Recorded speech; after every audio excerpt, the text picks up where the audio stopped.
Saya Nailal Muna dari IAT kelas B akan menyampaikan tugas ujian akhir semester mata kuliah studi Al-Quran mengenai 5 bab terakhir, yakni Amsal Al-Quran, ilmu qiraat dalam Al-Quran, tafsir Al-Quran, serta nasih dan masuh Al-Quran. Baiklah, yang pertama kita akan membahas mengenai bab Amsal Al-Quran. Definisi dari Amsal Al-Quran. Secara etimologi atau secara bahasa, Amsal merupakan bentuk jamak dari kata masal yang artinya perumpamaan atau misil yang artinya serupa. Sama halnya dengan kata syabbah atau syabbih. Oleh sebab itu, dalam ilmu balaghah atau ilmu bahasa, pembahasan ini lebih dikenal dengan tasbih, bukan amsal.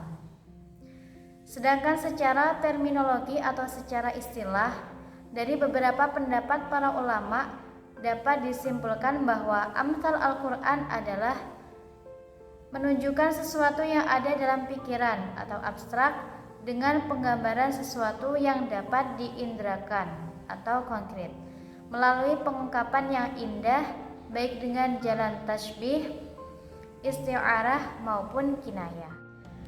Macam-macam Amsal Al-Quran. Menurut kitab Manna Al-Khoton, macam-macam Amsal Al-Quran dibagi menjadi 3, yakni Amsal Musarrohah, Amsal Kaminah, dan Amsal Mursalah. Yang pertama yakni Amsal Musarrohah. Yang dimaksud dengan Amsal Musarrohah adalah amsal yang jelas. Jelas di sini adalah jelas dalam penggunaan kata-kata perumpamaannya. Contohnya adalah dijelaskan dalam surat Hud ayat 24. Bismillahirrahmanirrahim.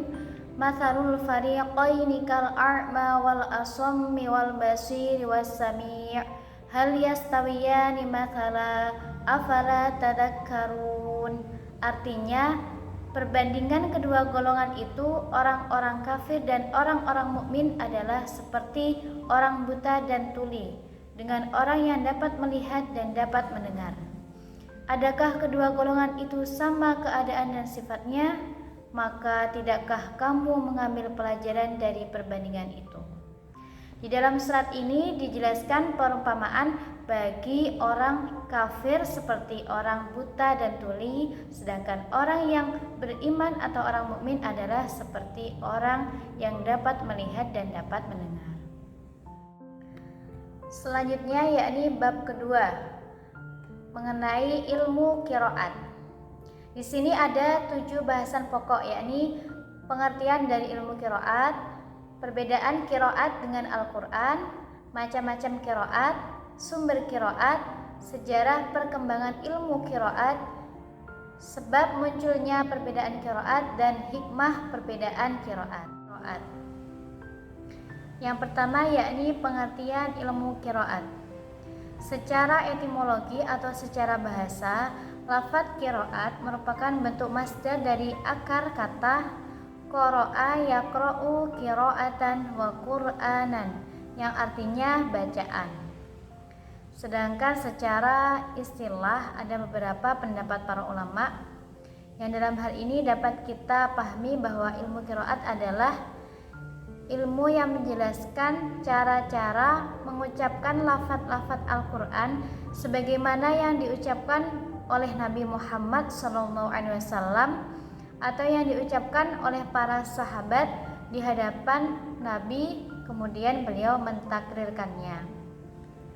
Cara mengucapkan lafaz-lafaz Al-Quran baik berupa hadaf, isbat, ibdal, atau lain sebagainya sebagaimana yang diucapkan oleh Nabi Muhammad.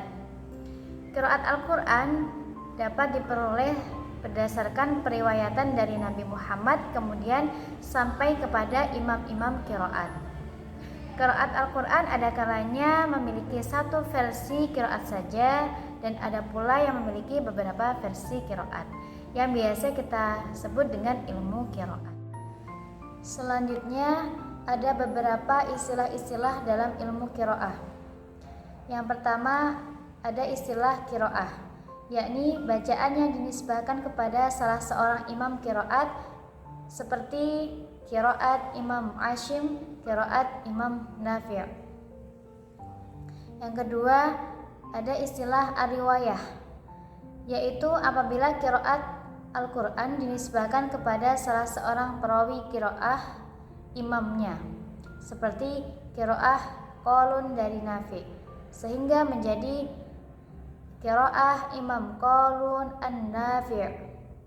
Yang ketiga, yakni istilah tariq, yaitu apabila qiraat Al-Quran dinisbahkan kepada murid salah satu seorang perawi qiraah yang meriwayatkan salah satu qiraah, seperti tariq Abu Nasyid dari Imam Qalun. Adapun 3 syarat pokok yang menjadi syarat utama sebuah qiraat bisa diterima sebagai qiraat Qur'aniyah. Yang pertama, sanadnya sahih dan mutawatir. Yang kedua, sesuai dengan Ros Utsmani. Dan yang ketiga, sesuai dengan kaidah bahasa Arab. Selanjutnya kita akan membahas mengenai sumber-sumber qiraat. Qiraat bersumber dari 2, yakni dalil Al-Quran dan dalil As-Sunnah. Selanjutnya, sejarah dan perkembangan ilmu qiraat. Sejarah perkembangan ilmu qiraat terjadi pada masa Nabi dan sahabat, kemudian pada masa tabi'in dan para qiraat, kemudian pada masa pembukuan qiraat, dan qiraat pada masa sekarang. Sebab munculnya perbedaan qiraat. Yang pertama, yakni faktor internal. Perbedaan qiraat yang diajarkan oleh Nabi ketika mengajarkan Al-Quran. Nabi tidak hanya mengajarkan satu bacaan saja. Hal ini dikuatkan dengan hadis yang mengatakan bahwa Al-Quran turun dengan 7 huruf. Ketika terdapat perbedaan, sahabat selalu menyadarkan kepada Nabi. Kemudian Nabi Muhammad membenarkan bacaan mereka. Inilah yang menjadi dalil bagi qiraat yang mutawatir dengan sanad sahih sampai dengan Nabi. Kemudian faktor internal perbedaan turunnya Al-Quran. Tidak ada tanda titik dan syakal, sehingga munculnya ijtihad para imam qiraat terhadap kalimat Al-Quran yang diperselisihkan. Selanjutnya, yakni faktor eksternal. Pertama, perbedaan takrir Nabi terhadap qiraat sahabat. Yang kedua, perbedaan riwayat dari sahabat. Sahabat mengambil qiraat yang berbeda-beda dari Nabi. Ada yang mengambil 1 huruf saja, ada yang 2, dan ada yang lebih dari itu. Kemudian yang ketiga, perbedaan bahasa dan dialek. Aspek-aspek perbedaan qiraat. Perbedaan qiraat Al-Quran dapat dikelompokkan berdasarkan beberapa aspek. Yang pertama, perbedaan harokat dan syakal tanpa adanya perbedaan makna ataupun bentuk tulisan. Terdapat pada Quran Surat Al-Baqarah ayat 282. Wa ashhidu idza tabaya'tum wa la yudarra katibu wa la syahid.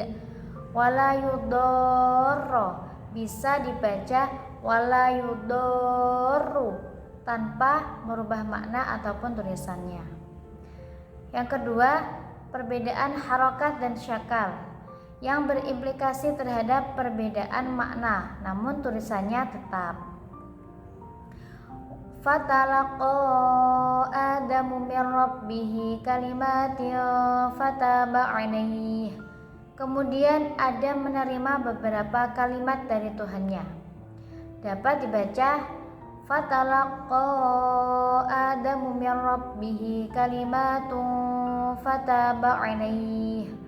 Kemudian Adam diberikan kalimat dari Tuhannya. Jadi berbeda maknanya. Selanjutnya kita memasuki bab mengenai ilmu qiraat dalam Al-Quran.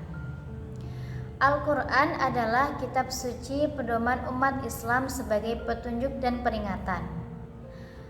Di dalam Al-Quran adalah sumber dari segala ilmu. Salah satunya adalah ilmu ulumul Quran yang memiliki cabang ilmu qiraah sab'ah. Qiraah sab'ah adalah qiraat dengan pengucapan tiap katanya, tiap lafadznya melalui para imam qiraat yang jumlahnya ada 7, dan bacaan imam tersebut berdasarkan riwayat yang sampai kepada Rasulullah Shallallahu Alaihi Wasallam. Nama-nama imam dalam qiraat sab'ah.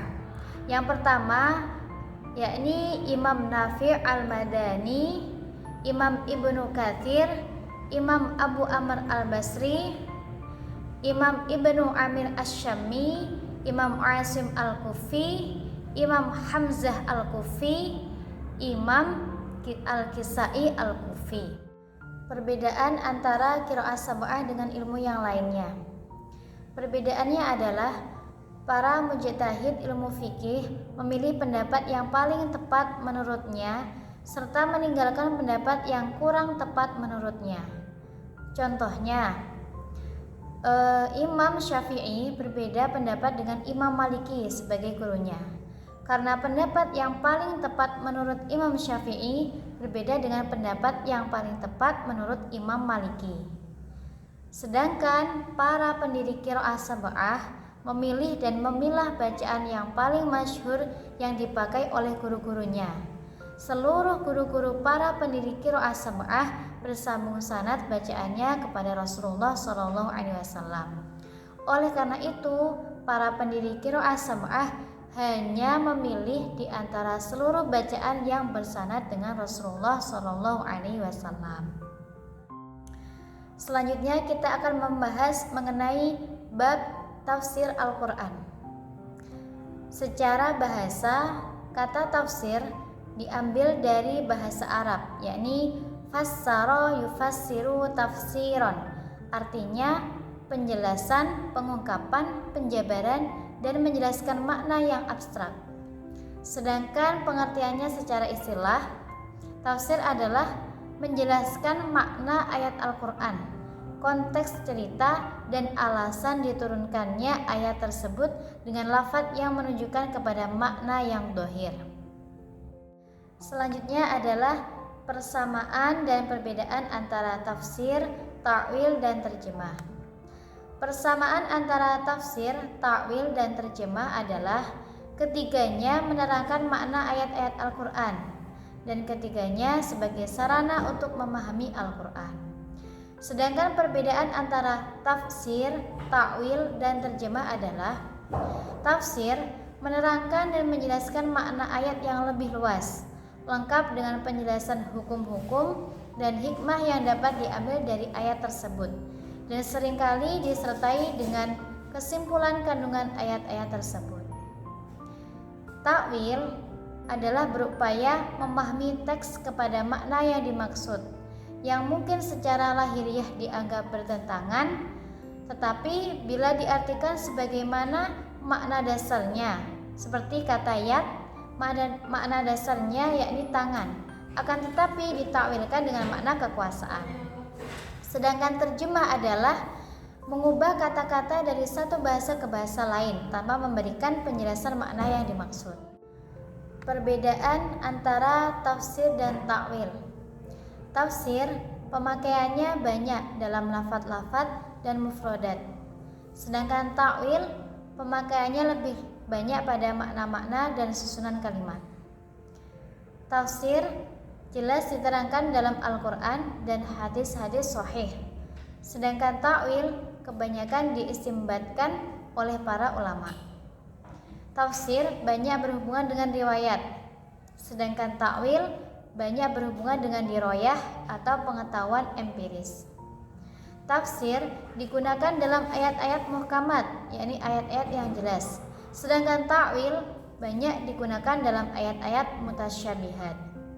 Tafsir bersifat menerangkan petunjuk yang dikehendaki, sedangkan ta'wil menerangkan hakikat yang dikehendaki. Selanjutnya adalah mengklasifikasi kitab tafsir berdasarkan corak dan pendekatannya. Dalam produk tafsir sangat memungkinkan ada banyak corak, akan tetapi yang menjadi acuan pengkhususan produk tafsir tersebut adalah yang paling dominan. Di antara corak-corak penafsiran yaitu yang pertama corak sufi. Tafsir sufi ada dua jenis, yakni tafsir Sufi Nadari dan tafsir Sufi Ishari. Tafsir Sufi Nadari merupakan tafsir yang menggunakan teori dan ilmu-ilmu filsafat sebagai landasannya.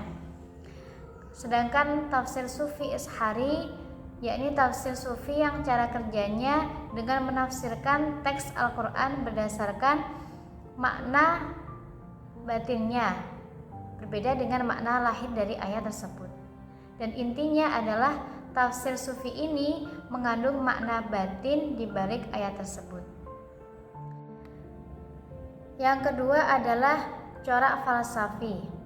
Tafsir bercorak seperti ini lebih untuk menjustifikasi pemikiran yang tulis dan bukan pemikiran yang menjustifikasi ayat Al-Quran.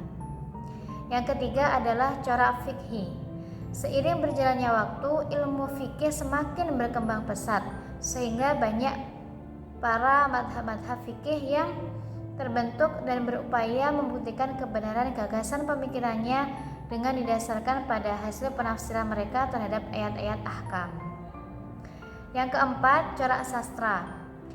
Tafsir yang bercorak sastra yaitu tafsir yang menerapkan kaidah-kaidah linguistik. Yang kelima, corak ilmi. Corak pada tafsir ilmi, pembahasannya lebih menekankan pada penggunaan pendekatan ilmu pengetahuan umum dan pengetahuan ilmiah berdasarkan Al-Quran. Yang keenam, corak al-adabi al-ijtimai.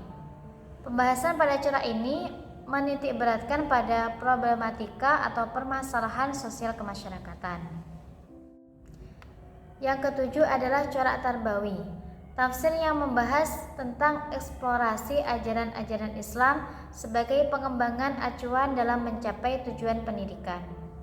Yang kedelapan adalah corak i'tiqadi, yakni tafsir yang membahas mengenai masalah akidah. Sedangkan secara istilah, nasih memiliki arti menghapus suatu hukum syarak dengan dalil syarak lainnya. Tujuannya adalah untuk melanggengkan keterkaitan antara hukum mansukh dengan perbuatan mukallaf. Syarat-syarat nasakh. Yang pertama, hukum yang mansukh adalah hukum syarak. Yang kedua, dalil penghapusan hukum tersebut adalah khitab syar'i. Yang ketiga, khitab yang dihapus atau yang diangkat hukumnya tidak terikat atau tidak dibatasi dengan waktu tertentu. Selanjutnya yakni jenis-jenis nasakh. Hal-hal yang mengalami nasakh. Nasakh hanya terjadi pada perintah dan larangan, baik yang diungkapkan dengan tegas dan jelas maupun yang diungkapkan dengan kalimat khobar yang bermakna amr atau nahi. Kemudian bagaimana cara kita mengetahui nasikh dan mansukh? Yang pertama adalah keterangan tegas dari Nabi atau sahabat. Yang kedua, ijma' umat bahwa ayat ini nasikh dan yang itu mansukh. Yang ketiga, mengetahui mana yang lebih dahulu dan mana yang belakang datang. Selanjutnya yakni hikmah nasikh. Yang pertama, mengukuhkan keberadaan Allah, bahwa Allah tak pernah terikat dengan ketentuan yang sesuai dengan logika manusia. Yang kedua, dengan nasakh dan mansukh diharapkan kita mempunyai prediksi dan pengertian bahwa Allah itu memang zat yang maha bijak, yang maha kasih. Yang ketiga, memelihara kemaslahatan hamba. Yang keempat, perkembangan tasyri' menuju tingkat kesempurnaan sesuai dengan perkembangan dakwah dan kondisi umat Islam. Yang kelima, cobaan dan ujian bagi seorang mukallaf untuk mengikuti atau tidak. Yang keenam, menghendaki kebaikan dan kemudahan bagi umat. Sebab jika nasakh itu beralih ke hal yang lebih berat, maka di dalamnya terdapat tambahan pahala. Dan jika beralih ke hal yang lebih ringan, maka ia mengandung kemudahan dan keringanan. Demikianlah materi mengenai mata kuliah studi Al-Quran yang dapat saya sampaikan. Kurang lebihnya mohon maaf. Semoga bermanfaat. Wallahul muwaffiq ila aqwamit thoriq. Assalamualaikum warahmatullahi wabarakatuh.